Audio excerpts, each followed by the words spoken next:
రామ్ చరణ్ ఇప్పుడు ధృవ మూవీని finishing stage కి తీసుకొచ్చాడనే విషయం అఫీషియల్.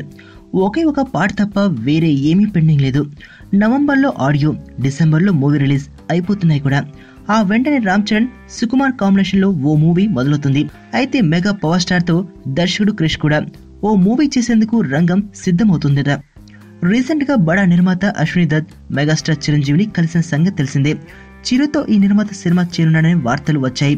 కానీ అసలు విషయం ఏమిటంటే, చిరుతో ఈయన తీసిన జగదేక వీరుడు అతిలోక సుందరి మూవీని ఈ తరానికి అనుగుణంగా మార్చి రామ్ చరణ్ తో తీయాలని ఎప్పటి నుండో ఉవ్విళ్లుడుతున్నారు అశ్విని దత్. ఈ చిత్రాన్ని ఇప్పటి జనరేషన్ లో క్రిష్ మాత్రమే కరెక్ట్ గా హ్యాండిల్ చేస్తారనే అభిప్రాయానికి వచ్చారట అశ్విని దత్. దానికి సంబంధించిన మాటల కోసమే చిరు అశ్విని దత్తులు భేటీ అయ్యారని, ఇప్పటికే సరే అని ఓ మాట అనేసుకున్నారని కూడా తెలుస్తుంది. క్రిష్ డైరెక్షన్ అనేసరికి చిరు కూడా ఉత్సాహం చూపిస్తున్నారట.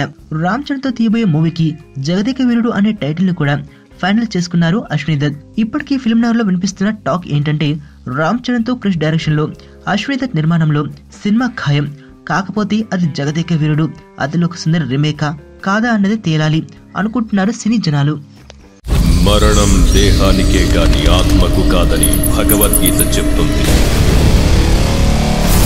మనిషి బరువెంతున్న మరణానంతరం 21 గ్రాములు తగ్గుతుందని సైన్స్ చెబుతుంది.